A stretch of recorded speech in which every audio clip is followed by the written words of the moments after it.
Hello. When you finish, Mr. Walker. Okay. Point of order. Quiet. Hey, I'd just like to welcome you all here today to the Council Controlled Finance Committee and Council Controlled Organisations Committee. There's no public forum, and at this stage we have no apologies. So, no apologies to move. Confirmation of the agenda. I'd like to move from the chair and ask for a seconder that we adopt the agenda as it is. Thank you, Doug. Councillor Hall. Don't need to say the 21C. Thank you, Councillor Vandervis, for that. All those in favour, please say aye. Aye. Thank you. Now, I'd just like to remind you of your declarations of interest, and if anyone has got any changes or declarations I'd like to make. Councillor Barker.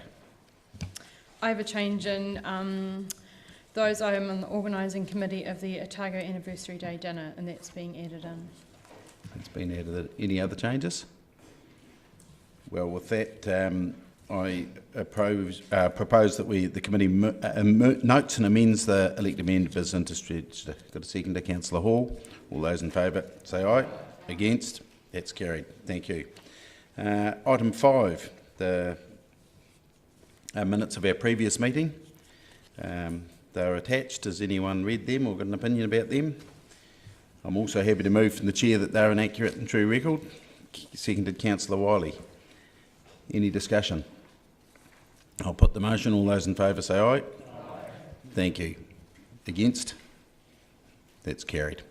Item 6, the forward work program. Mr. Logie.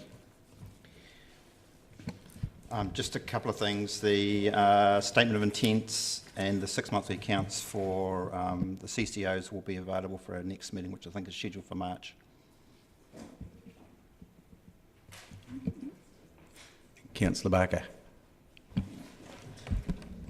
A question around the leaders of expectation, which were supposed to be coming to Council in November. When you're talking about the statement of intents coming to Council, will those leaders of expectation be coming to Council at the same time?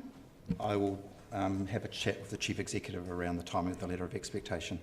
Thank you. Councillor Vaddock, you had a question? Oh, that was your question. Okay. Any other questions? Do we have a mover? Councillor Elder. Seconded, Councillor Hall. Any discussion? I'll put the motion. All those in favour say aye. Aye. Against? That's carried. Thank you. Item 7, actions and resolutions from the Council Controlled Committee meetings. There's only the one, and the report will be presented. This is the what was asked for by Councillor Benson Pope about the COVID-19 cost, and that will be presented at a later date. So, any discussion or questions, anything on that? Okay, I'll move that from the chair that we note the open and completed actions from resolutions of the Finance Controlled meeting. Seconder, Councillor Walker. Any discussion? Councillor Vaddock. Do we have any ETA for that report? It just says it will be reported to Council, so at this stage there's no further. Due date 8th of December 2020. That's that was when it was asked for. Yeah. I assume partly it will be that the complete aspects of all the costs won't be completely tallied up yet, so it'll be probably the end of the financial year. But, yes. Yeah. Well, given that there was a targeted date of 2 months ago, I was just wondering what the ETA roughly is. It might be 2 months hence or 10 months hence. 2 months hence. Yep. Thank you. Yeah. 2 months time. Yep. Okay. Any other questions? I'm going to put the motion. It's been moved and seconded. All those in favour say aye. Aye. Against? It's carried. Thank you. Now, item 8, the financial result. Mr. Logie. Thank you, Chair. Maybe just if councillors would like to refer to page 38, which has the 3 graphs plus the table of the borrowing metrics. So just year to date to the end of December, obviously the operating surplus, including Waipori, was positive versus budget. The cash flow, which is the red line in the next graph to the right, positive against budget. partly that's due to, we got the first tranche of the Three Waters reform money. That was about $9 million, so that's obviously coming as cash. So that's currently sitting there, so that's obviously resulted in that cash flow being higher than expected. Down to the year-to-date capital expenditure, as we've previously reported, and obviously we highlighted when we discussed the 10-year plan, we are still struggling to deliver the capital program as budgeted. At this stage, the groups are forecasting an uplift in that program between January and June, but obviously time will tell how we go with the delivery of that program. And then just the borrowing metrics, again, are below expectations, again reflective of the fact that our lower capital program has resulted in lower borrowing. Thank you very much, Gavin. Is there any questions? Councillor Raddick.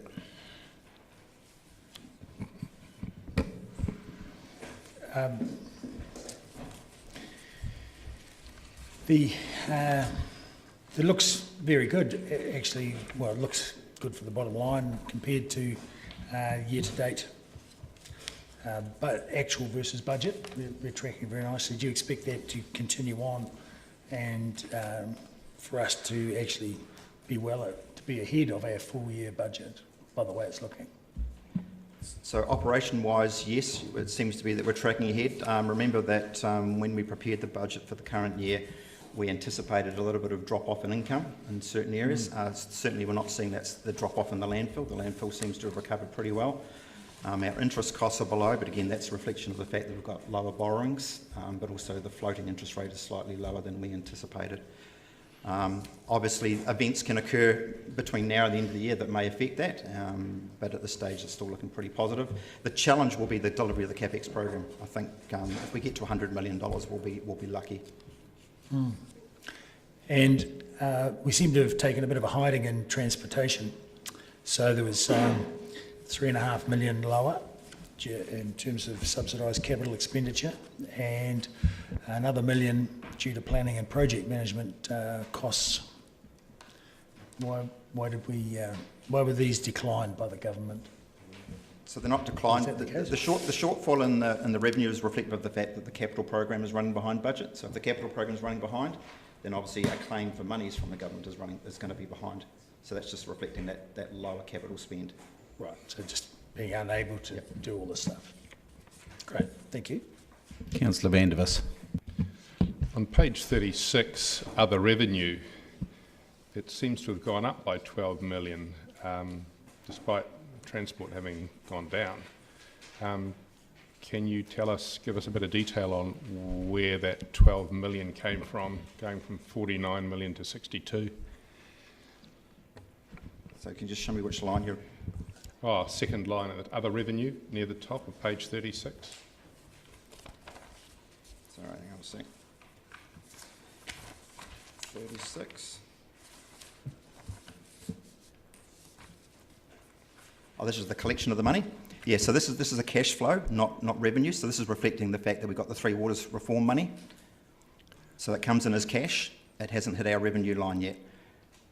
So it's a timing issue. It's a timing issue. Yeah. So well, no, it's not. It's when we signed up to participate in the Three Waters reform. Part of that was we got some extra money given to us by the government.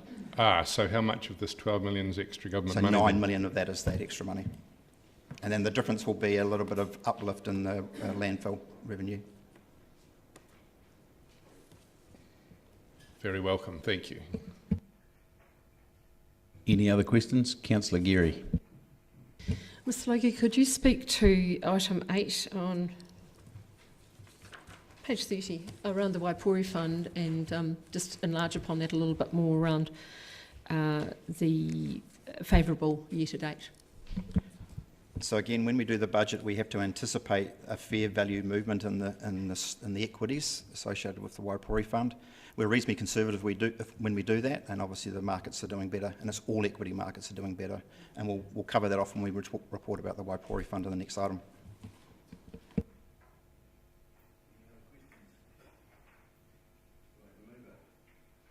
Sorry, do I have a mover? Any other questions first? No questions. Do I have a mover? Councillor Hall, seconded Councillor Benson Pope. Any discussion? Do you want to speak to that?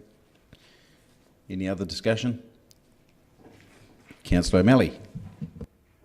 It just relates to the capital expenditure and the fact that we are still not meeting our capital expenditure budgets, and we should be considering that as we go forward in the 10-year plan in terms of understanding our ability to actually meet those expenditures as we put them up. Thank you.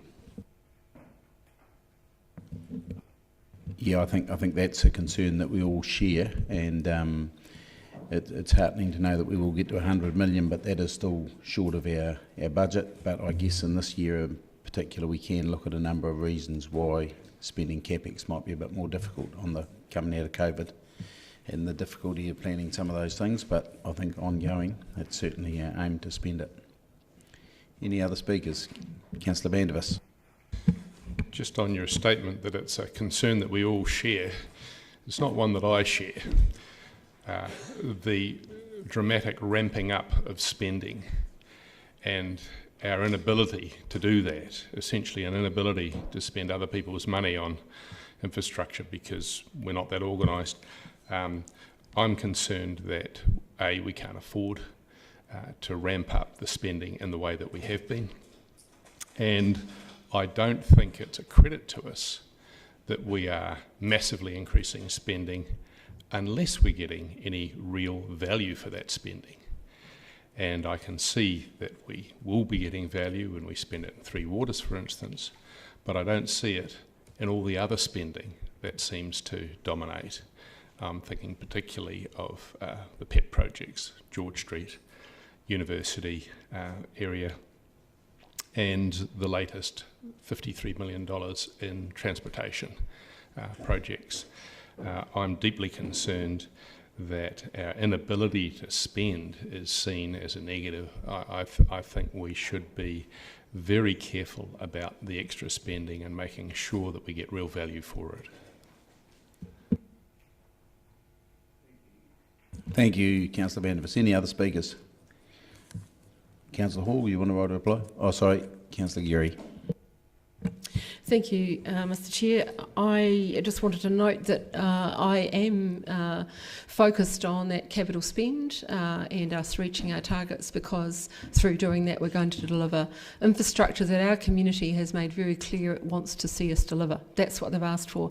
And in relation to transport, it's about making our cities safer for everybody, and in terms of the infrastructure below ground, it's around the delivery of that, and that is well overdue. So I welcome our focus on that, and I do share that concern that you expressed. And it's not about meeting a target for the sake of it, it's about responding to the community's demand that we invest in our city and infrastructure. Thank you. Any other speakers? Councillor Hurlihan.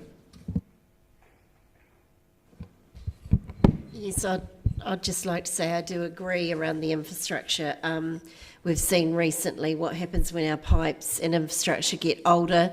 I think it's not necessarily even it's an issue of pipes being older, and that every city around the country has that sort of problem, so we're not the only ones. But I do think we need to let people know that we are spending in these budgets a lot of money on infrastructure, so I don't want people to think we're not, because we already are, and a lot of infrastructure is going to be done in these budgets.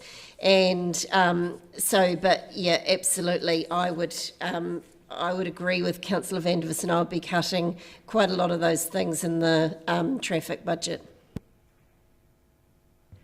Councillor Raddick. Yes, well, I think there's quite a separation in the expenditures planned here, that we've now entered into this little debate, and most certainly the public do demand that we spend money on infrastructure, and it's well written and discussed, the state of the infrastructure, and we're in the midst of an unfortunate situation right now. But so the community definitely demands that, but on the contrary, they do not demand that we spend the money on road safety and this transportation spend. Sorry. Yeah. Well, it's funny you wouldn't want safety. Well, because different people have a different idea of how safety is to be improved, and $50 million in the latest transport spend is, in my opinion, completely inappropriate to spend, as I have already mentioned here. And a great deal of the community Point of order, Mr. Chairman. And they have not Point of order, demanded. Mr. Chairman. Yes. Last time I checked, we were discussing the financial statements for the current financial year. The debate seems to have meandered along a path of relitigating the draft budgets of the subsequent 10-year plan, and I'd ask for your support in bringing things back into line with the debate in front of us. Relevance. Thank you. Yeah, okay. I will uphold that because we have got off track, and this is the financial report at the end of December. This has nothing to do with the CapEx budget. And if you were worried about that, we should have been here at the December meeting where we had our big meeting for the long-term plan. That's where you argue those things. So yeah, probably in the wrong place, but carry on anyway. Yeah, well, yes, I'll Carry on if you've not got on the anything same further thing, to say yes. to the report. That's right. No, I think we certainly have got off the question at hand. I Thank agree you. with that. Any other speakers? Councillor Hall, you're right to reply. No. I'll put the motion. All those in favour say aye. Aye. Those against? That's passed. Thank you. Item 9, the Waipori Fund. Mr Davey. Welcome.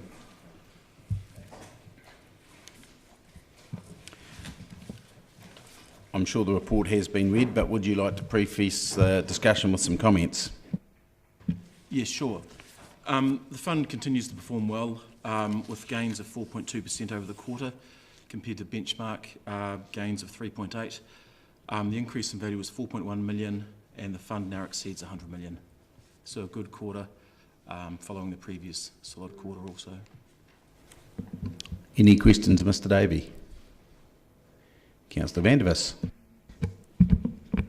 Very welcome response again from the Waipori Fund. It's great to see that over many years it continues to support to increase so well and hold its value, which it wasn't doing in 2011-12. My question is, in terms of the distributions, we've got 1.7 million this time. The last few years we've had almost double that. Is there a particular reason for that? The distribution on the graph, it says just under 1.7 million, but that's the accumulated distribution to date. And each quarter that ramps up as we get closer toward the end of the year, when it will be just under 3.4 million. So similar to previous? Yes, similar to previous. Thanking you. Cheers. Councillor Walker.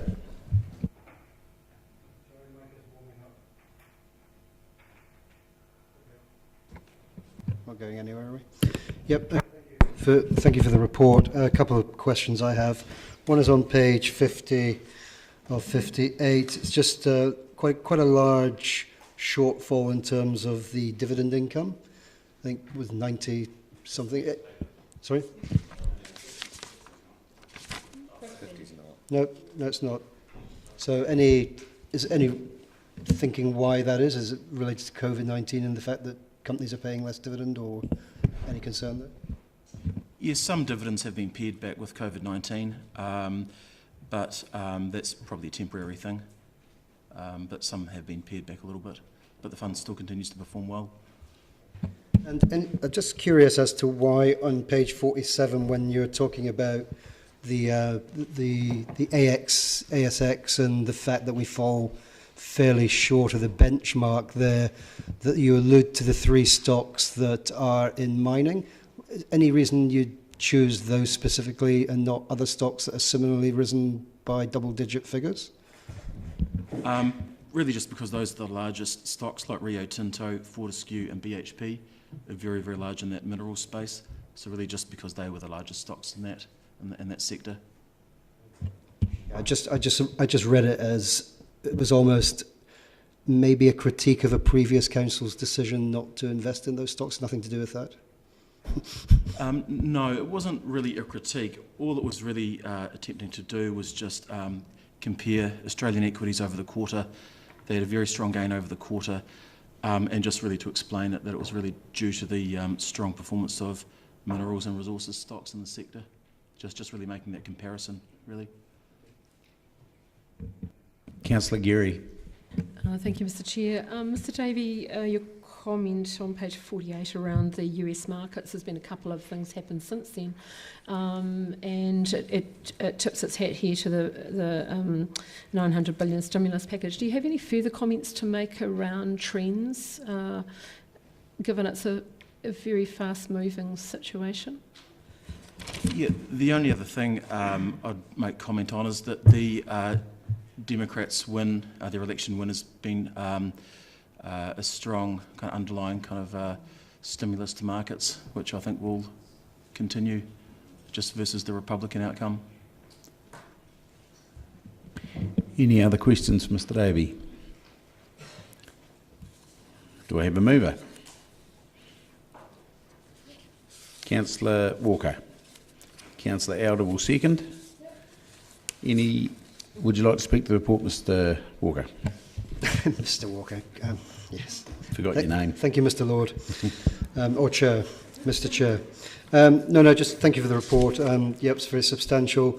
I'd still, in future, and I think I've asked this before, but it would be good maybe in future to have some breakdown of the equities that we hold in the Waipori Trust, but that's something separate. And just maybe a request as well, that for people who get paper copies, when the attachments are small print, it'd be good if they were a wee bit larger. Thank you.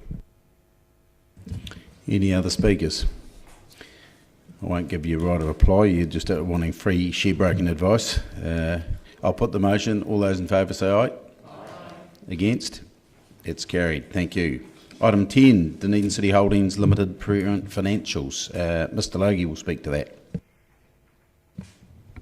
So as part of the requirements of the Statement of Intent for DCHL, because they don't prepare parent accounts in the annual report, we have a separate report that comes to this committee, and this is the report for the year ended 30th of June 2020. Any questions? Councillor Bandavis. On page 57, we are halfway down the page under non-current liabilities. We have term loans.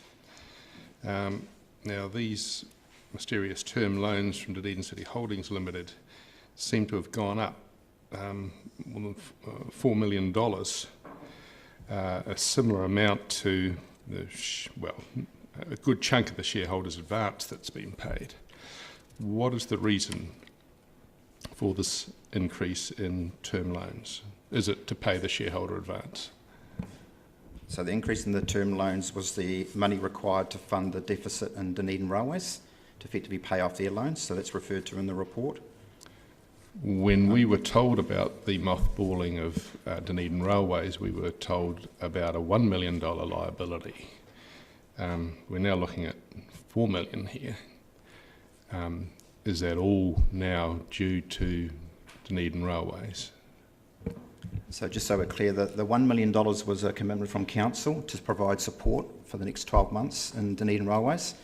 The money that Dunedin City Holdings had to put into Dunedin Railways was enabled for that company to pay its loans back, so that it then ended up with a semi-solvent position. So the $4 million was paid for by DCHL into the railways, not Dunedin City Council.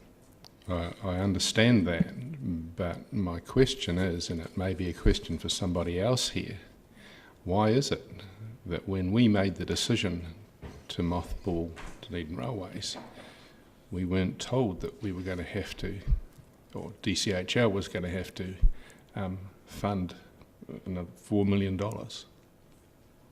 So sorry, I don't have access to that paper to refer to it. I can certainly go and have a look at the paper that was presented and then come back to the committee. Thank you.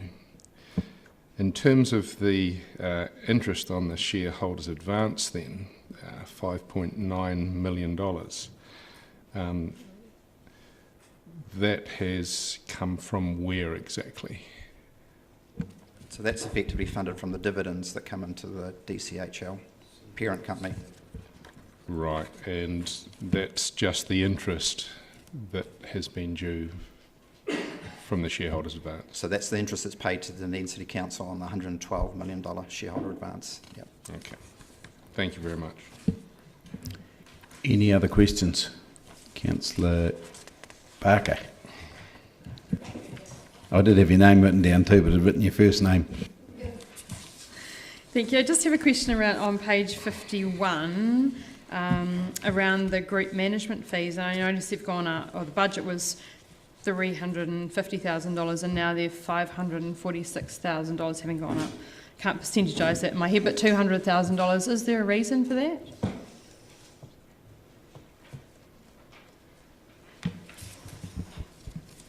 Sorry, no, I'd have to come back. I'll find that out from DCHL. Okay, thank you. Any other questions? Just on that, Mr. Chairman, am I reading it wrong, or should that then be unfavourable rather than favourable? That's actually an income variance. So it's actually income that they've charged. Questions? I'm willing to move the recommendation.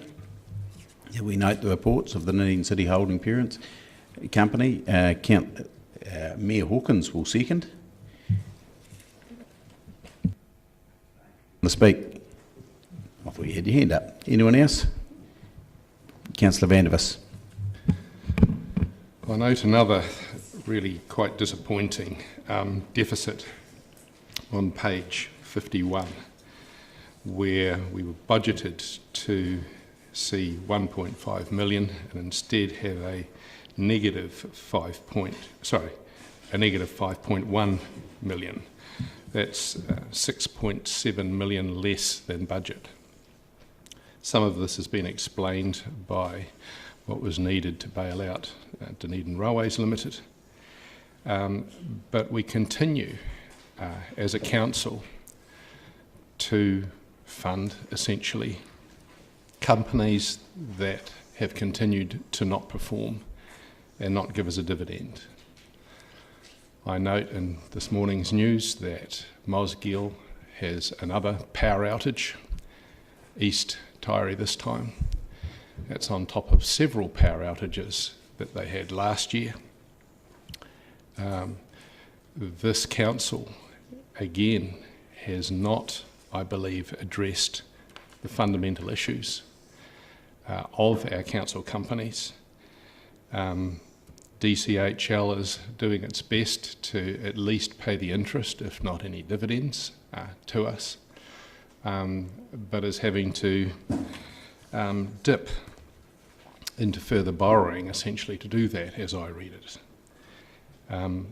The time is long past when we, as a council, should have addressed the liability aspect of our council companies. I've never been keen on selling assets. I don't sell them personally, and I don't think we should sell them as a council. But liabilities are a different matter altogether, especially when they're massive liabilities. And they've been liabilities for a very, very long time, despite attempts at change management. Unless we recognise Aurora as the enormous liability that it is and has been, we're going to continue getting no dividends and continue seeing further borrowing to cover losses. I've said it before, I won't bother saying it again now. Any other speakers? I would just comment, Councillor Vandervis, that I find it difficult when we talk about Aurora and we speak as if there's no progress being made. And I think back to 2016 when it was alerted that there was a problem with Aurora. It was a meeting held within a day. I was called in at short notice, as were a number of others. From that time, there has been a review of the companies, and the recommendations were that Aurora and Delta be split. That happened. We've got Aurora with an entirely new board. We've got an entirely new executive team, and I believe that one of I believe that we've got some of the cleverest people in that field working for Aurora now. It's my opinion that these people, a lot of these people are here because they want to see a change. They're dealing with a problem that they in no way created. It had nothing to do with them. Just talking to the Chief Executive of Aurora last week, I just talked about the poll program, and he made the comment to me, and I can't remember the exact numbers, but I think it was something like 24,000 poles have either been replaced or strengthened with the nailing system, which gives another 15 years to their life. There's a very, very expensive program going forward now to repair cross members, and we know that there's a lot of work ongoing, and I just think it would be constructive for people around this table to support the work that they are doing, to support the ongoing change that has happened. Now, Rome wasn't built in a day, and I don't expect 20 years of underinvestment will be cured in a day, but I think it would be very ungratuitous of us as a council to sit there and say that there has been that it's just a liability and that nothing has been done that's positive. And I mean, I read Dunedin News too sometimes, and I see comments that talk about typical Aurora. I don't know the reason for the outage at East Story this morning, but sometimes these things are planned work and sometimes they're not, and I'm just not sure the circumstances of that. But I certainly think that if we think we're still dealing with the same Aurora that was in terms with Delta, that was in partnership from 5 or 10 years ago, that got into a bad position, we just need to recognise that we're not. So I'll just remind other people of that around this table too. Having had your speech, can I respond to it, please? Point of order.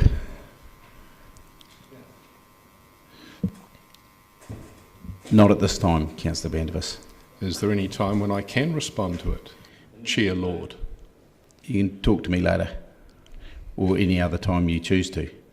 But just the idea is that we speak once and you've spoken. You've spoken, refuting what I've said, and in my point of order, Mr. having made Chairman, a large the councillor has number of been here unsupported long enough to claims. understand how debate functions, and it's not an opportunity for people to argue amongst themselves ad infinitum. The chair has taken the opportunity to argue in his position as chair. I've simply asked for the right to respond. Councillor Benson-Pope. It's the second time that the Speaker has challenged your ruling. You clearly said no. That's the end of it. Otherwise, we know what the consequences are. Yeah, I think I will uphold that too. I have, you did speak and it was challenged and I said no, so that's the reality. You get to speak once. So uphold that. Any other speakers? Councillor Mayor Hawkins, you're like a right to reply. Oh, sorry, who was the mover? Was it me?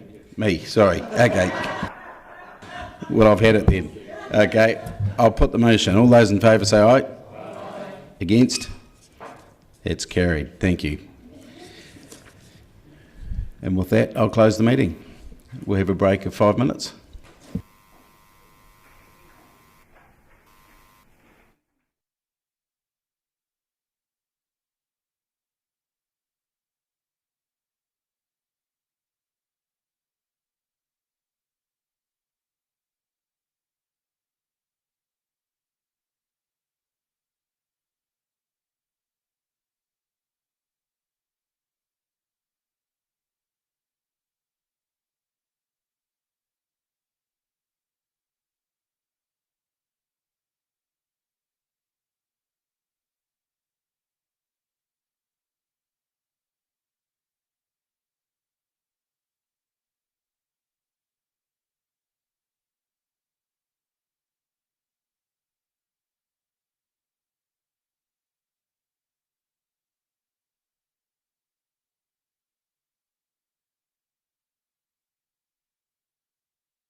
To the Economic Development Standing Committee meeting.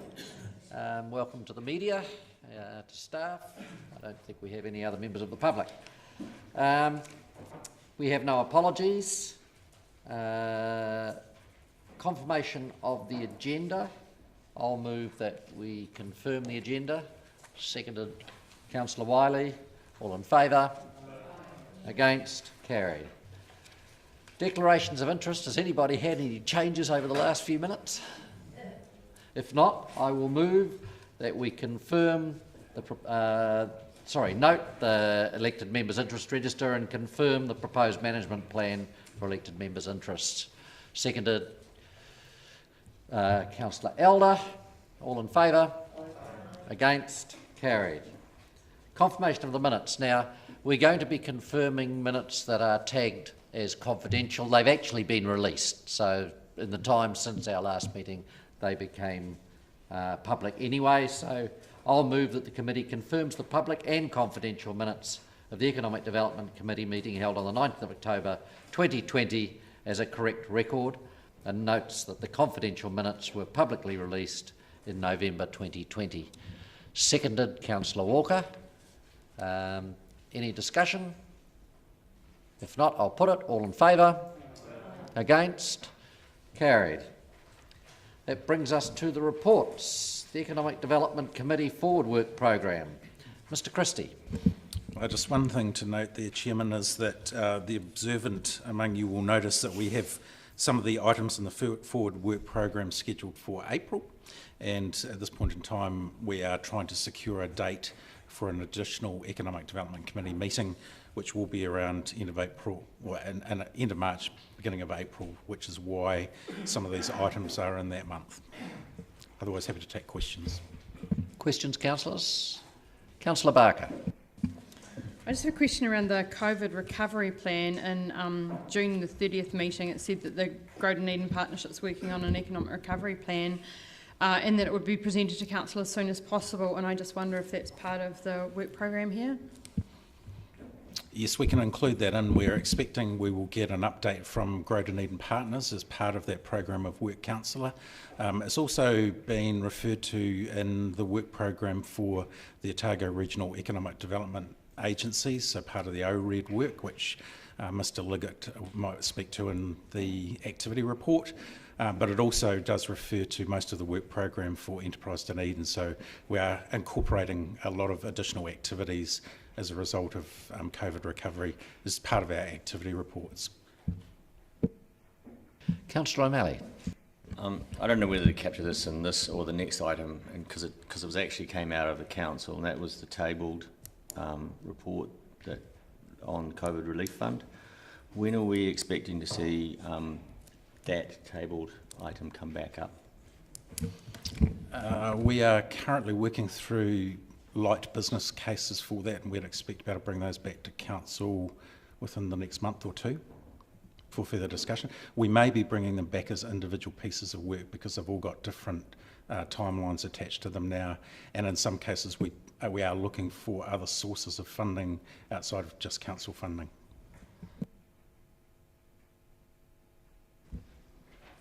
Any other questions? Yes. Thank you, Mr Chairman. Just following up on that, I guess it's a question of progress. There will be areas under the Economic Development unit that aren't necessarily reporting back to the Economic Development Standing Committee and therefore won't be registered here, but would be in Council's Forward Work Programme. That's my understanding of how it would work? That is correct, yes. No other questions? Moved Councillor Wiley, seconded Councillor Elder. Any discussion? If not, I'll put it. All in favour? Against? Carried. That brings us on to item 7, actions from resolutions. Just questions, councillors? No questions? Councillor Wiley's happy to move. I'm happy to second. Any discussion? If not, I'll put it. All in favour? Against? That's carried. On to the Enterprise Dunedin Activity Report. Welcome Mr Liggett and Mr Anderson. You're happy to take questions? Questions, councillors?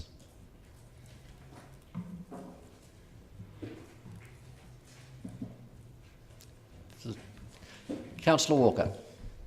First question, I'll probably have some more as I go through this. It's just related to, on page 35, around the Project China and the discussions that were had, I guess, between the Mayor and Mr Shah, and one of the suggestions there is the renewal of the MOU. So what was the reasoning behind the renewal of that? Was it a time thing or just a content? You're correct, it's a time thing. So they're reviewed periodically, and we have just approached the time that this one needs to be reviewed on a three-yearly cycle.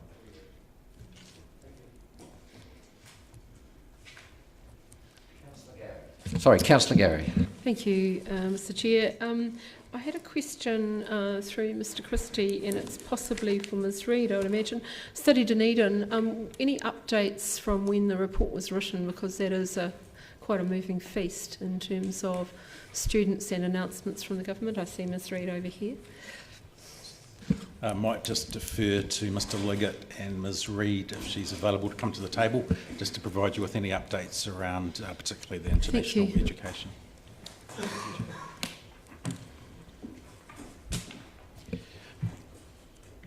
Okay, so just to confirm, was that's in relation to Study Dunedin more generally, or the transition? Study Dunedin more generally. Okay. I think I'll pass over to Ms Reid. We've been working with Education New Zealand, who's the government agency. They're very keen to understand what's happening in the regions. So we had a 2-day workshop with them last week to start understanding regionally and through EDAs where the pain points are, and also what recovery looks like. What the student numbers are like, socially how the students are coping, and where we should be putting our efforts in the next year, knowing that the government has basically indicated the borders will be closed for another year. So Education New Zealand's key areas are under social licence, so what does New Zealand think about international students coming back through the border into New Zealand? The student experience, so how are the students, making sure that those that we keep here are having a good time, and how do we keep the students we've got, so through retention and transition between, say, high school and university or tertiary study. Thank you, that's helpful. And my second question is around film, and I read with great excitement the developments in the film space. I just wondered if there were any updates subsequently from when the report was written, and I guess that question's for Mr Decker.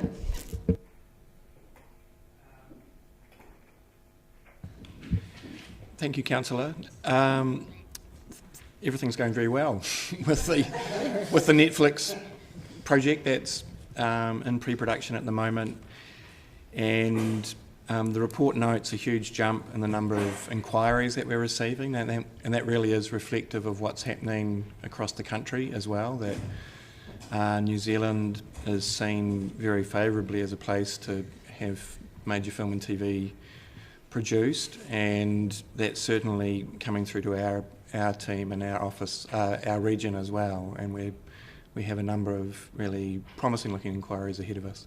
So the potential that we anticipated before has not stopped. Would that be a fair comment? Because I imagine there's people in the community who thought, once the borders were shut down somewhat, it would be very difficult, but you're saying that that potential is still there to be realised? In fact, the project that is in Dunedin is demonstrating the significant ability of New Zealand to service international projects remotely. The Netflix show is proceeding with only 2 lead actors and 2 producers coming through managed isolation. So the rest of the crew, all the actors, all the extras are all sourced locally and within the country. And it demonstrates really that the New Zealand producers are seen with great respect, and certainly some of the inquiries that are behind this one are of a similar nature. that's US companies looking to New Zealanders to produce their work for them. Thank you very much. Councillor Raddick. Yes, I'm just wondering about our two prime economic goals of 10,000 jobs and $10,000 of extra income. Is there any chance of getting a graph of that tracked over when those goals were started, just so we can see visually how they're going sometime? Yeah, absolutely. We can certainly update that. Thank you. Councillor Walker. Yep, thank you. Sorry, I should have mentioned earlier, thank you very much for the activity report. It's very, very interesting. I think I have three questions. First one is item 57, the Abercrombie and Kent, weirdly named Wings Over, and mentions 18 high-value visits. Can you just expand on that? It reads a bit weirdly to me. don't really grasp what it is. So it's essentially luxury tourism. They were flying around the country, coming to land in Dunedin, spending a couple of nights here, and over a series of different tours over a length of time. Presumably that's still very much dependent on border restrictions. Sure. Okay, good. I read it as if they were getting some preferential treatment. No. Okay, and number 48, when you talk about the conferences, which is great news, are we allowed to know which the successful conference is? So we just had one confirmed the other day, which is Architects in October. I believe it's about 300 people. And final thing is around the iSight Visitor Centre, item 64. There's a lot of percentages there, but what are the numbers? Because I'd be curious to know. Obviously, the place is nowhere near as busy as it used to be. The percentages give me no real detail of what the numbers are. Welcome. Thank you. So, the numbers of visitors we had up until 2019 were 55,775, and this year 23,795. I've just had some figures that have only just actually come available today. In fact, late this morning, because it equates. So our revenue is a lot less than that 41% drop. And it was just interesting, we have a snapshot of 100 New Zealand visitors, 66% only came in. So that 66 came in for information only. 16% came in for free information, some information on things that they could do freely. 11% on where to eat and drink, and 10% for directions. So that leaves a very small percentage that are just coming in that feel they need our help for bookings. And that's quite different than the international visitor who comes in actually wanting information and then their bookings and everything done as well. What we don't have in numbers is the number of actual cruise visitors. So our revenue split that's influenced by port, we have no way of measuring the number at port because you'll know the situation there. It's too many people going in different directions and can't gather our numbers there. Thank you. That was a timely question by me, I guess, so thank you for that update. Thank you. Councillor Lord. Yeah, look, I'll direct this question at you, John, just because I'm not sure if it's really appropriate or not. But I've just noticed over the summer, just doing different dealings and bits and pieces, that there seems to be an absolute demand for tradesmen right at the moment. And I talked to one guy. He said, "Look, if I was doing any joinery work," he said, "I would be looking at booking you in for the end of 2022." And yet, when I talk to some of these people, I also say we're having problems sourcing product from, like hinges for doors and all sorts of things. I was at Mitre 10, they had a real shortfall of bathroom equipment, showers and all that sort of stuff. And I'm just wondering, is there any, through your economic development, are you seeing any problems with the lack of merchandise or produce that is causing problems, and do we anticipate that we're going to have a bit of a slowdown in the community because of that? Is that an issue? it's a difficult question to answer, Councillor, without doing a little bit of further investigation, but I have heard similar anecdotal stories about getting product supply. It could be around timing of when ships are calling into port. We'd really have to look into that to see whether or not there are bigger issues at play other than just the timing of getting goods unloaded into the country. With regards to the skilled labour force, where we've got some really good data that we've been able to gather in partnership with the BCITO and Infometrics, that's looking at when we know major construction projects are happening across the region and what skills are going to be required. That report's enabling us to work with the Ministry of Social Development and also the Politics around ensuring that we're training skills for those positions that we know are coming up. Hopefully that will help to address a lot of the issues we're seeing around a lack of tradespeople that are currently in high demand. Whether we can get the timing perfect on that will be subject to when a lot of those projects are undertaken, but we are hearing that there is pressure in the marketplace in some sectors around that skilled labour force. Councillor Houlihan. Thank you. I've got a couple of questions. One around Grow Dunedin Partnership. Have we got an update on that at all? Because there were quite a few things we were waiting for on that, weren't there? Is there any update on where we're at? Have you got a specific question around that in terms of the update? Around the Constitution and some of the changes and that were happening. Yep, so the terms of reference has been adopted by Council and the other partners. There is a current recruitment process underway for additional members to the partnership, and the partnership have elected an independent chair. So those were the remaining items that the Grow Dunedin partners were looking to address. I understand the interviews took place last week, and a recommendation will be brought back to the Grow Dunedin partners next meeting. Mm-hmm. Thank you. I've got a couple of film questions. I just wondered if we're working with Oamaru. Yes, work closely with Waitaki. the Waitaki District Council, with staff within council and with crew within the community. That's fantastic. And is this current film using Parry Street? Yep, we've got the wardrobe and extras department and council-owned offices at Parry Street, and we're the big challenge at the moment is with the parking, and so there's an ongoing discussion about use of some of the vacant land at Parry Street, or currently unused land at vacant. What's the problem with the parking? They can't get any parking? Or? Oh, they've got 16 large gear trucks arriving at the end of February that will need somewhere to be parked securely at the end of every night, and so we need. The film will post their own security, but we want to try and help them find a good solution to minimise cost. I think half of Dunedin have applied to be extras. It's good. So that being the case, it's probably adding a bit of employment to the city too, I suppose. Yep, it's been a great outcome in terms of direct hire. This feature has employed almost twice as many crew from Dunedin as we did with the last one. Thank you. Councillor Walker. Sorry, I promise this will be the last one from me.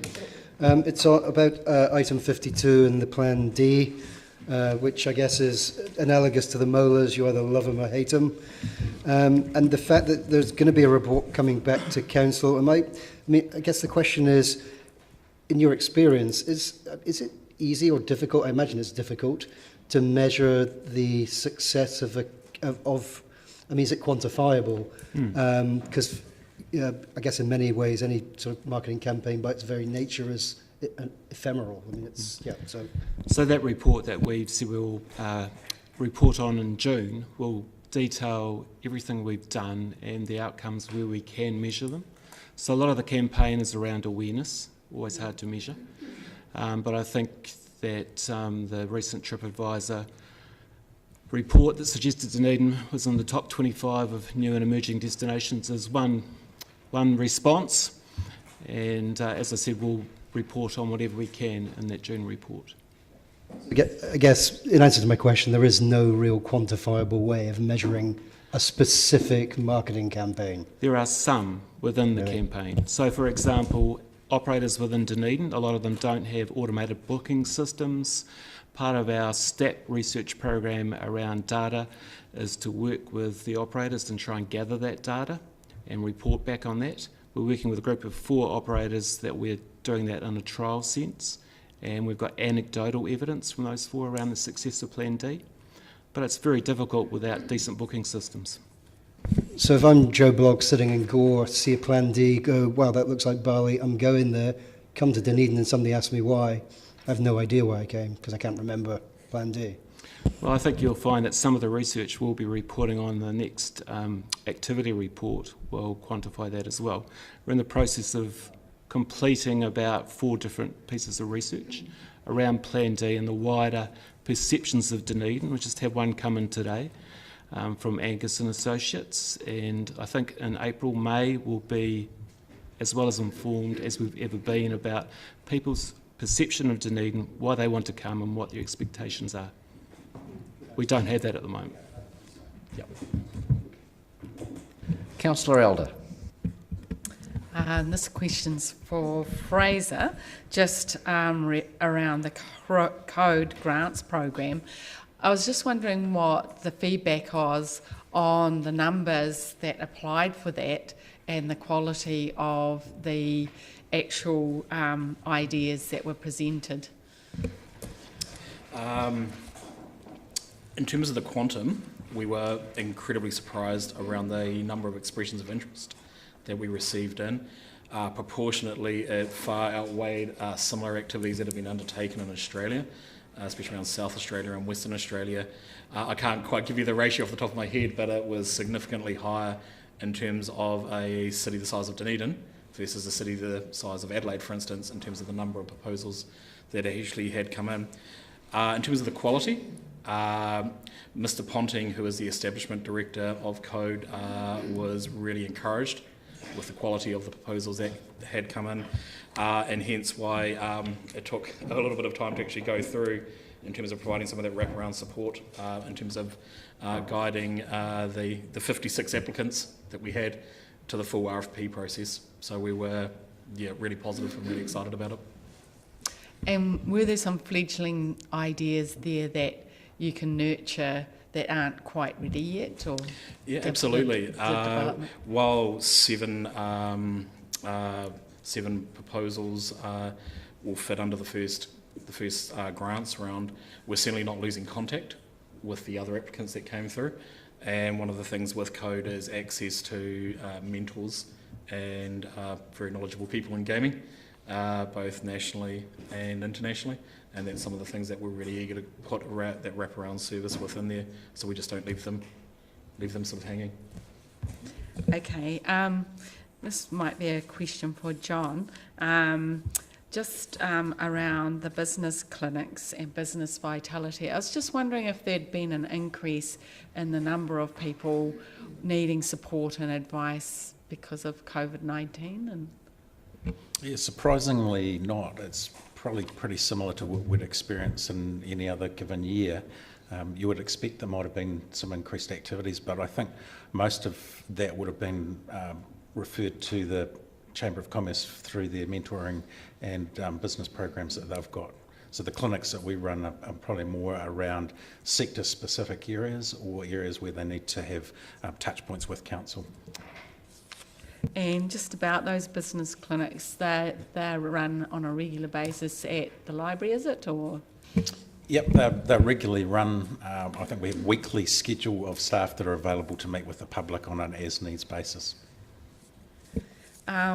With regards to the marketing of Dunedin, were you surprised by the stats post that marketing campaign in regards to responses across, I see, for example, compared to South Island and other and getting articles in the paper, etc.?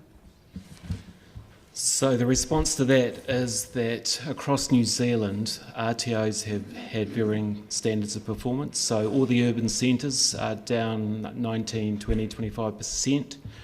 So Dunedin is sitting below that, so that's below that on the scale. So that is a good outcome from our point of view.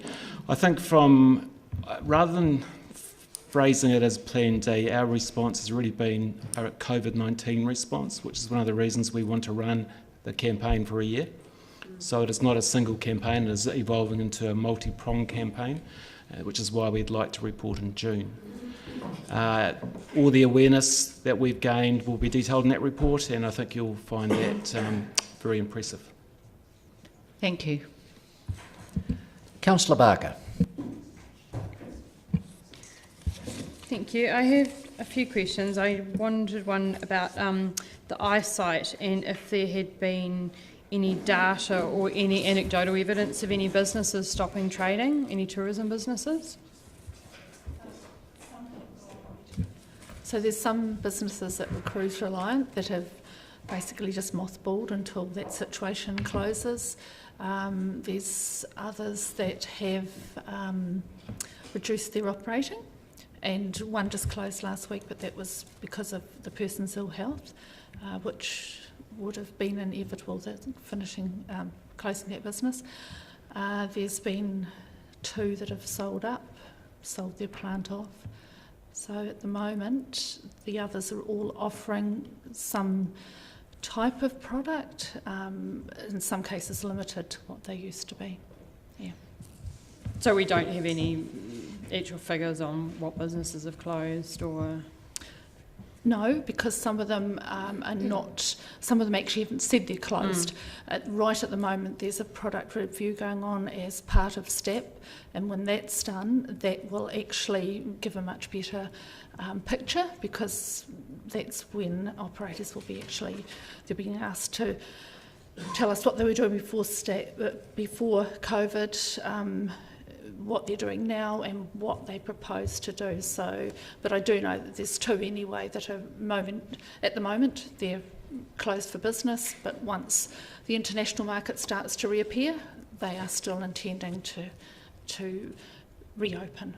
So the eyesight charges for brochure display and works on commission, etc., and I've seen that in our annual plan we're looking at subsidising the eyesight for a larger percentage. Has there been an impact on the number of brochure displays that companies are taking? So just at the moment, there's a lot going out for renewal, and there have been cancellations, but then in a few cases we've actually had people come in and actually open up, take on new contracts with us that actually want to display that haven't previously.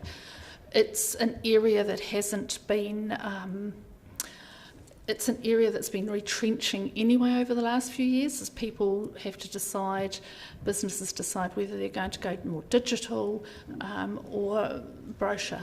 But it is interesting because even some of our younger visitors are still like to pick up a brochure and actually walk out with a brochure.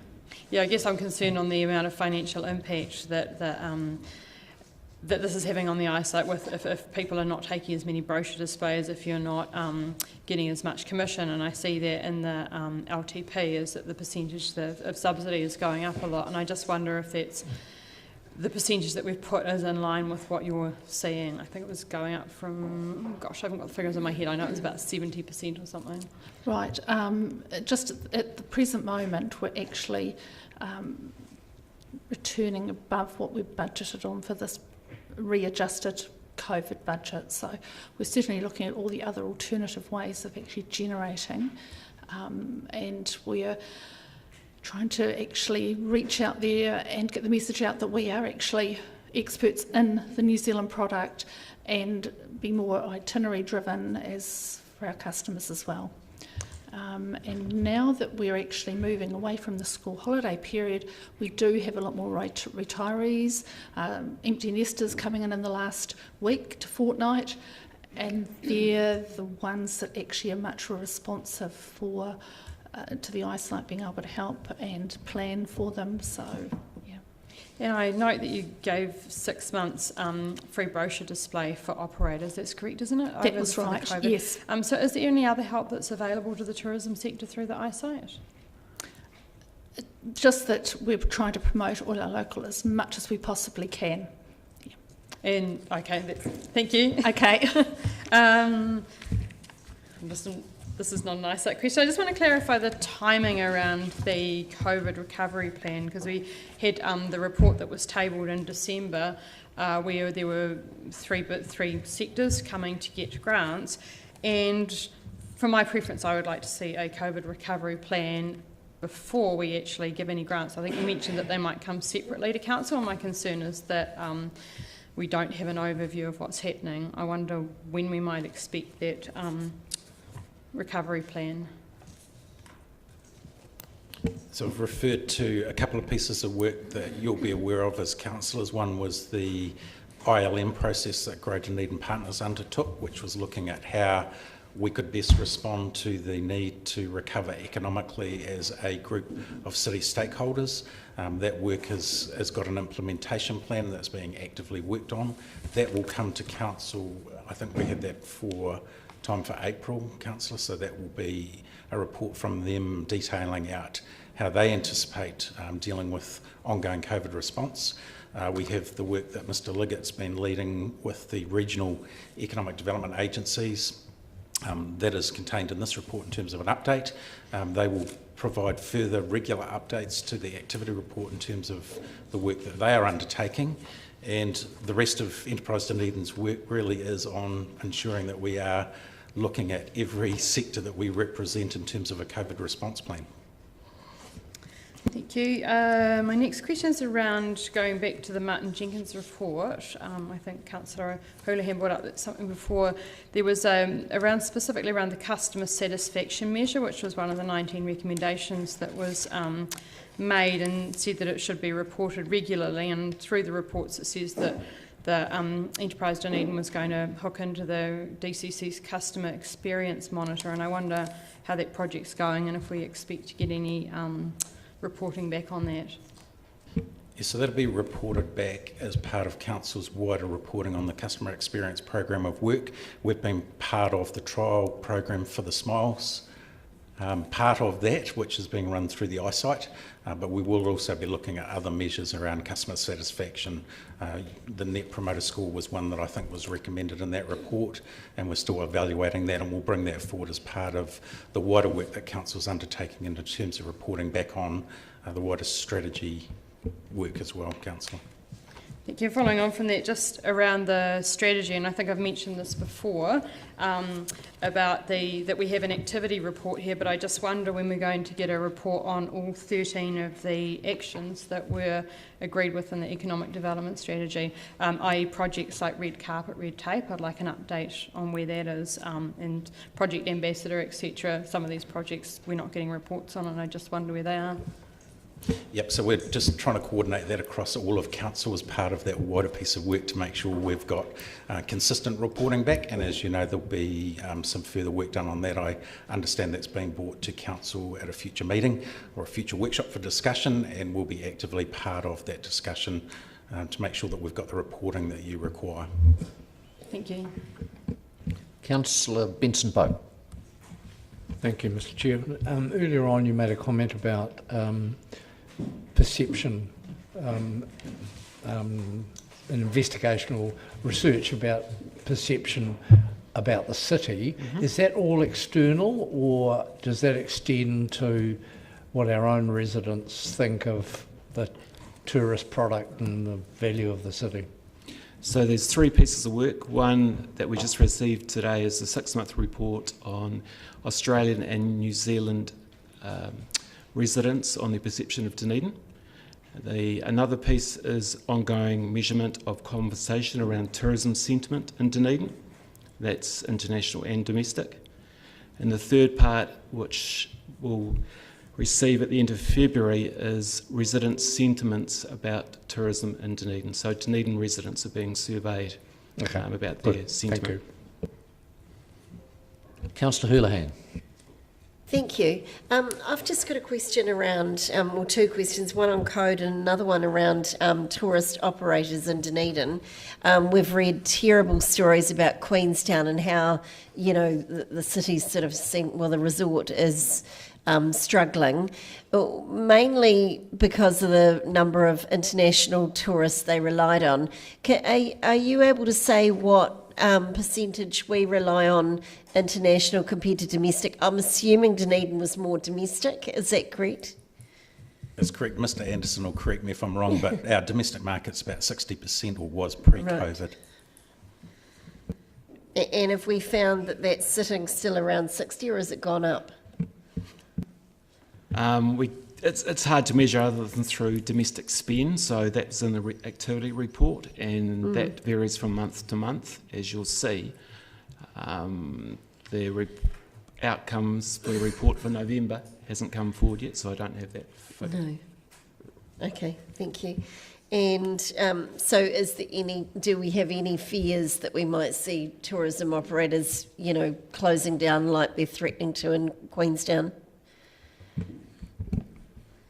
Look, it is the sector that is the most under pressure, obviously, until we see some international visitors back into the country. And, you know, our domestic market seems to be holding up reasonably well. We've got a number of major events that are planned for the city. Obviously, things like graduations, concerts, other sporting events. Conferencing is very important for us in terms of that domestic market. So our focus is really on that and the domestic visitors that we're trying to get in to visit our local tourist attractions to make sure that any effect on our tourism operators is minimised. But it is the sector, along with hospitality, that's being the hardest hit. Okay. Are we doing anything as a city to replace what sort of was replaced last year, slightly, the Cadbury's, you know, chocolate festival? Because a lot of kids would come in from out of town for that, and I know it attracted quite a lot of people, particularly children, obviously. But are we doing anything around that to look at replacing, you know, something for that gap? So in conjunction with some funding we had from MB, which is around 800,000 over 3 years, we're working with community events to develop a new program of events which are based around driving economic spend in Dunedin. So that's where the opportunity is, and along with that we have some STAT funding which we can contribute to around major promotion of a new event or events. So that's our major focus in the next few months. Sounds fantastic. Can you tell us anything, or no sneak peeks? No, it was officially announced. It's been announced for a while, but MB have it on their websites now, but the process is still being worked through. It's a new process for council. There's a whole lot of different requirements and reporting. So I'd like to think council will be out of market in the next couple of months around that events process. Thank you. And just one question on code. What I know initially we had some health. We were doing, you know, there was some Māori and some health and some digital things there. What percentage of the funding is going to health? Do you know with that? To health. Are many people picking up those health initiative ideas and going with them? Yeah, it's probably two parts of answering that question, Councillor Houlihan. One is certainly within the 24 applications we received for the first grants round, there were some health-related proposals within there. And then this, I couldn't put a percentage on it though, probably in terms of what that would mean from a value or potential value point of view. The second part, answering the second part of your question, is we are focusing now on the Games for Health workstream within Code. We've been having a number of extensive conversations with Mike Collins, who's one of the working group members, certainly on Code, just on how we develop that workstream. But we hope to have something that we can bring back probably around towards the back end of this year, early next year, in terms of where that sort of sits in that next workstream, which will be quite significant. One of the reasons why I asked that is I'm discovering now very rapidly that for a lot of illnesses, particularly around diabetes, they use digital technology to monitor a lot of those things. And I thought, oh, that seems to tick a lot of the would that tick a lot of the boxes? The scope is really broad. Yeah, and, that's what I wanted. we've seen some interesting examples that have come through, for instance, from Burwood. We're sort of, in some respects, waiting to sort of see what comes through as we go through that relatively complicated business case on that one. But we're extremely excited about it. And is the university, and particularly obviously the med school, getting behind this? Absolutely. Yeah. Absolutely. Great, thanks, Fraser. Councillor Elder. In the ODT today, the economic and unemployment figures came out, and New Zealand had dropped from 5.3 to 4.9%, but there was a comment about Māori and Pacifica and women being most affected by in these statistics. So I was just wondering, related to the Otago Regional Economic Development, whether in fact there was a focus around that a development of that workforce across the region. The short answer is yes. It's certainly one of the cross-cutting threads that we've seen through the framework.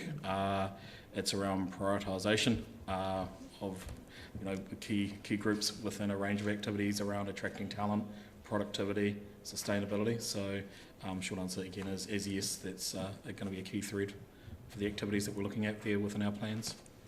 Following up from that, Dunedin has massive opportunities coming up through the hospital rebuild, and is there a focus on getting that particular as Māori, Pacifica youth and women, that group into opportunities ahead? Yes, so certainly that was one of the ideas that was generated in the Great Dunedin Brainstorm, a particular project around that, but the BCITO, as Mr Christie was talking about earlier, there's a key focus on a range of groups and increasing participation within construction. It's the baselines in terms of especially women in construction is very low, and we see that there's some opportunities certainly within there. The IRSLG, the Interim Regional Skills Leadership Group, has also got a degree of interest in this space, so we're optimistic in terms of some initiatives that we can pull together around that. Thank you. Councillor Raddick. Yeah, I was just looking at the stats on page 39 of the Eyesight Visitor Centre for the last 6 months, showing domestic tourists, domestic travellers the previous year. Well, it's probably for either of you really, about 17,000 visitors, and now has gone up to close to 27,000, being 92% of 72,000. So that's quite an increase, actually, quite a substantial increase in domestic visitors to the Eyesight, although they may not be necessarily booking things. I also note on item 41 that the spend,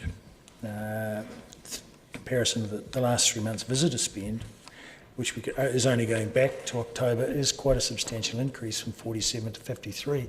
So my hope was that our various tourist operators or attraction operators would have noticed a substantial increase in domestic travellers and visitors and expenditure over the subsequent 3 months, November, December, January. Because you can't report on that yet, but is that the feeling out there? Sorry? Yes, is that the feeling out there? It looks good.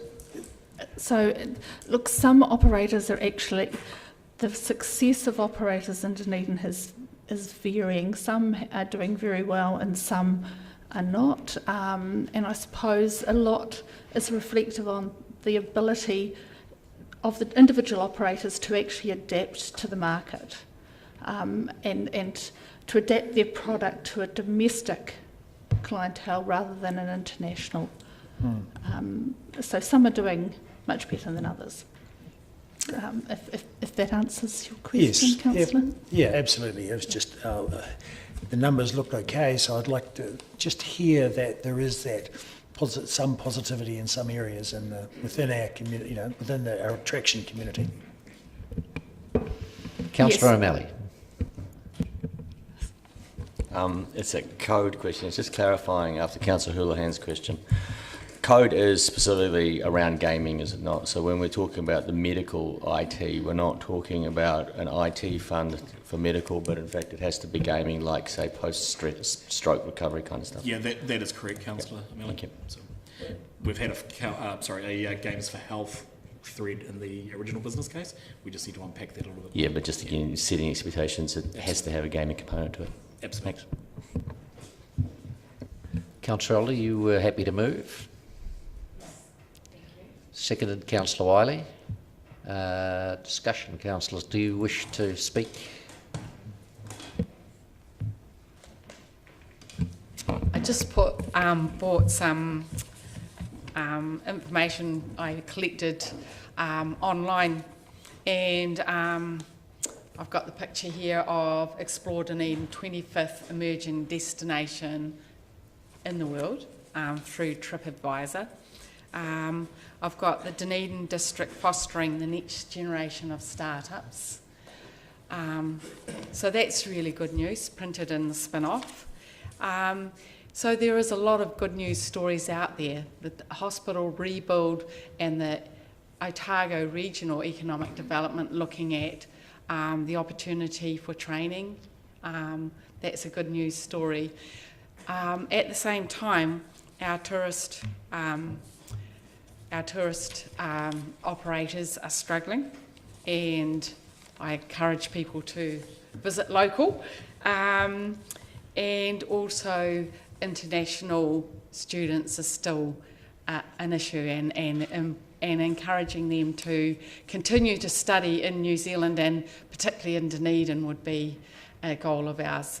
But it's really encouraging to see the employment statistics related to New Zealand and Dunedin, which has been a really good outcome over this COVID-19, and hopefully we can really support those who are hurting and use the opportunities ahead of us for growth. So thank you, and thank you. Councillor Gary. Thank you, Mr. Chair. If there was ever a part of our organisation that had a challenge due to COVID, this was the group within Council, and I want to commend the staff through you, Mr. Christie, for the ability to pivot. I know it's a very overused word, but I think it's relevant in this case. And this report reads very positively. Acknowledging that there's certainly hurt in the community, but from jobs done with 44 interns, who would have thought in the COVID environment that 24 businesses would have come on board, to the potential for film being recognised, to the extensive work in the international education area and the pastoral care that has been involved in that and the response to that led by our staff. To the new businesses help through the business clinic, and I hear about those interactions quite often, and they're always positive. To the investment from Code, around Code, and the exciting developments in that area, to the regional relationships, to the work in the eyesight and changing that focus to our domestic tourists. And aren't we glad we didn't have the preponderance of international visitors when we started this, but the domestic visitors becoming extremely important. To the ability to produce new product, Ulverston is to be commended for the way they have changed their approach. To the multiple layers in promotion to entice out-of-towners. And I often run into people who comment on that. I want to say thank you to the staff. I think you have done an extraordinary job in very difficult circumstances and continue to do. And I think it's something to be proud of in our organisation. And I want to just end with a comment from a resident, a stranger to me, at the Waitangi celebrations on Saturday, sat beside me while I was just waiting to speak, who said to me, this gentleman was hosting friends and family, they were sitting beside him, and he made a totally unprompted comment, which was, I am proud of Dunedin. And I am too, and we should all be. Councillor Houlihan. Thank you. I just want to congratulate ED for getting Dougal McGowan. Welcome, Dougal, to the team. I think it's great that he's here, and hopefully we'll get to work with him a bit over time, which is fantastic. And I also, like Councillor Gary, think there's a lot of things the city has to celebrate at the moment. People are seeing, obviously there is a lot of stress at the moment in our community with what's happening, but there are also a lot of positives talking about the economic development area with filming, and it looks like we've got 7 films coming, so that's really exciting. And we have, I think the Plan D, the feedback I've been getting has been awesome, and I've said before to John Christie and his team, I think I'm really impressed with it. I think it's an innovative and creative marketing plan that is quite different, and I love the imagery with it. And it seems I'm hearing numerous people talk about it.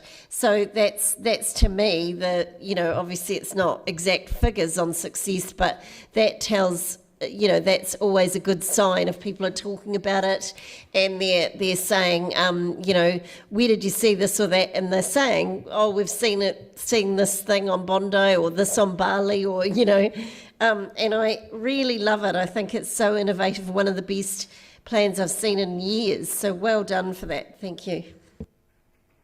Councillor Barker.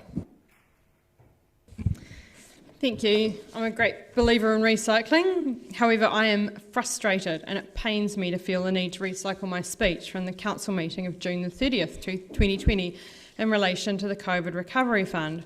I seem to have to keep asking questions about it. Where is our recovery plan? What are we planning to do with the more than $400,000 that we put aside for the fund? In the June meeting, I used the example of Christchurch's robust recovery planning framework and engagement and showed other plans that have already been done. Where is our recovery plan? Following on from the Christchurch example, I've seen a plethora of similar task force and recovery plans that have emerged from other cities and districts. It seems we are lagging behind on understanding and addressing the economic effects of COVID on our business community.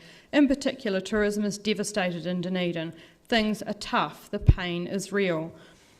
Tourism was an over $700 million spend in Dunedin before the pandemic. Now businesses are limping along. We've heard of businesses that have closed, etc., and they have huge fears for the off-season.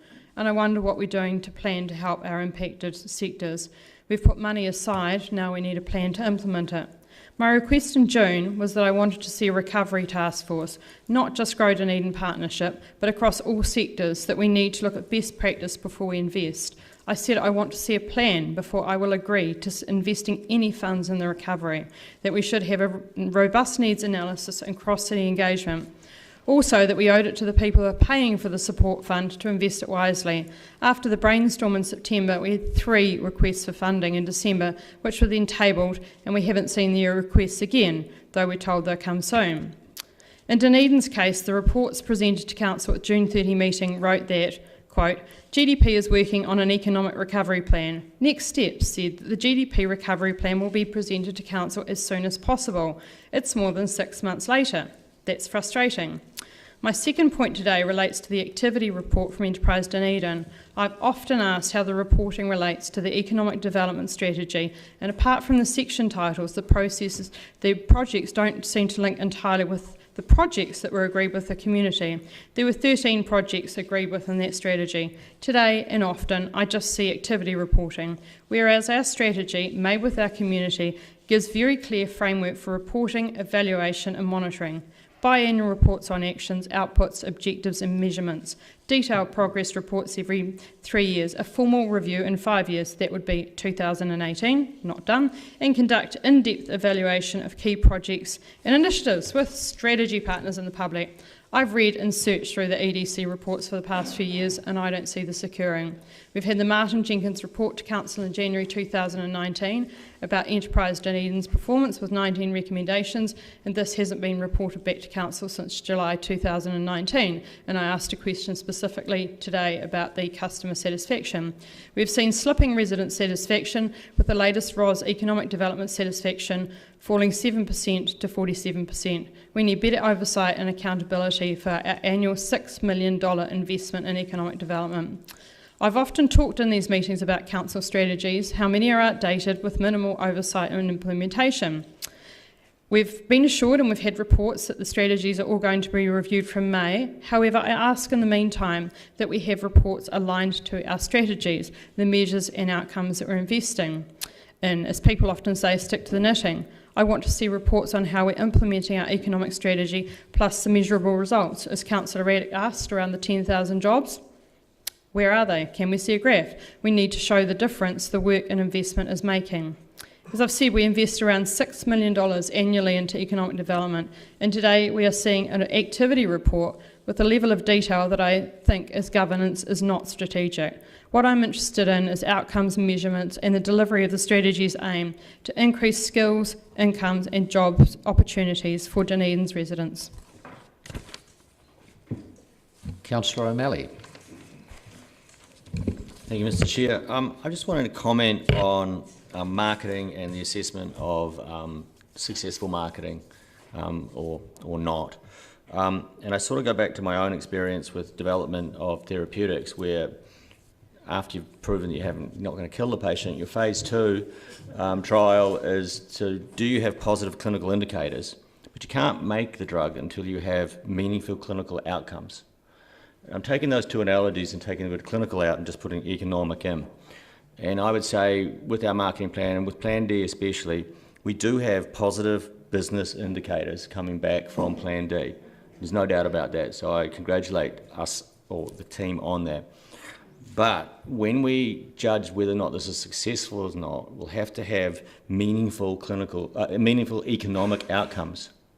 So that has to be, if this was targeted towards domestic tourism, we're going to need to be able to see an impact on the effects of tourist visiting, things like bed nights, things like impacts on tour providers and other such things. So I'm encouraging the team as we come forward and do this analysis on Plan D that it will be difficult because COVID is in the background and we've lost the international market, but nevertheless this was actually always intended to be a domestic market because the borders closed program. And so I guess the only way to be able to do that is I will be hoping that we will see benchmarking against the other RTOs so that we'll be able to see our performance as it relates to other destinations and whether or not the positive aspects that have been broadcast so far are going to translate into meaningful economic outcomes. Thank you. Councillor Elder, your right of reply.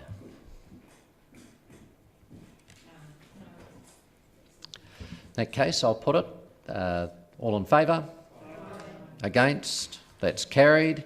And we move on to the Strategic Tourism Assets Protection Program update. Welcome, Malcolm. Thank you. I'll just take it as read unless there's any questions. Questions, councillors? Councillor Barker. I note that government have kindly given us $700,000. I wonder, is there a budget around the staff time that's being spent delivering these projects? Is that within the $700,000 budget, or is that part of the economic development budget? It's part of the economic development budget in terms of staff time. This is purely operational spend. So are there any projects that would have ordinarily been planned and worked on that aren't being delivered because of the STAP? No. If you look through the table, you'll see the majority of the projects are being managed or implemented by consultants, and the amount of work that we're doing is mostly administrative. We are leading a couple of projects, but mostly it's externals. Okay, thank you.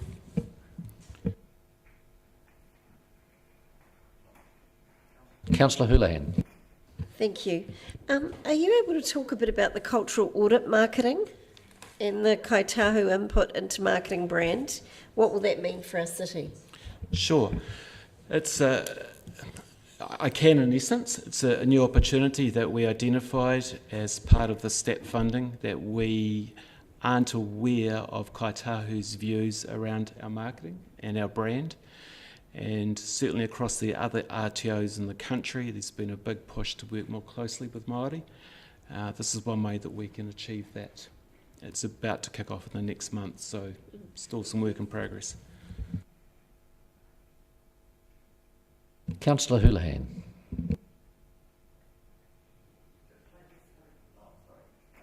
Councillor Elder. I'm really interested in the digital assets and producing good digital assets for people to see what we have to offer. And I was just wondering whether in fact we work across comms, Parks and Rec and other departments so that we can talk about a consistent or using those digital imagery across our council. So all of those digital images are available to anyone in the public and the council to use, and we work closely with comms and marketing, DCC comms and marketing as well. So it's a pretty integrated approach, I think. And with the Parks and Recreation assets, are you working with them on product development or selling what they have as well? Yes, we work closely with Parks and Recreation in the sense that we work, for example, around Tunnel Beach. We were going to feature, well, Tourism New Zealand were going to feature Tunnel Beach, and we backed them off from that after some discussions with Parks and Recreation, for example. And we're moving, so Plan D's changing, and we're talking about that tonight at an operator meeting, and we're moving more into trying to address conversion. Picking up on some other points around the table, we've had a great awareness campaign. The next stage is conversion, and so we'll be working to try and drive visitation to a whole range of different assets, both public and private. So developing a link to tourism operators that can... Yeah, I mean, one of the opportunities is packages, and really Dunedin operators haven't grasped that yet, if I'm honest, and there are a number of them working away on that, and we're trying to encourage that. And then we need another component, which is often a third party, like a flight centre or a house of travel, and if we can combine all of that in a package and work with Tourism New Zealand, then we can get some really good conversion rates. At the moment, people work independently, and it's really hard for us to get that information. Thank you. Councillor Houlihan. Thank you. Sorry, I have another question on digital as well. Do we have a digital marketing plan? I assume we do. That's some work in progress. So digital, we've got really good digital assets, and part of STAP funding is developing those. We've got another digital component through STAP that we're working with operators to improve their digital presence. And the third part of the STAP funding is that we're essentially doing what you've suggested, is developing our own digital capabilities, and that'll form part of a revised marketing plan, which will also be out later this year. Because you talked about conversion before, digital was one of the best ways to measure that CRO. So is that something you hope will happen with the digital? Yeah, I mean, we will always invest in print, but we are likely to move more and more into digital. It's something we can turn on and off really quickly, and as you suggested, it's probably a bit more robust reporting than some of the print initiatives that we do. Councillor Wiley, you indicated you wish to move. Do I have a seconder? Councillor Elder. Debate. Councillors, do you wish to speak? Councillor Wiley. Thank you, Chair. When I first saw the STAP funding coming through and $700,000 was provided from MB to Enterprise Dunedin, I looked at that money as not being enough for the job that it needed to be done. There was a lot of hurt and a lot of issues around the tourism industry when this money was announced. But in going through this report and looking at where the money is going and the impact it's having, it is really heartening to see the depth and width that it's going to.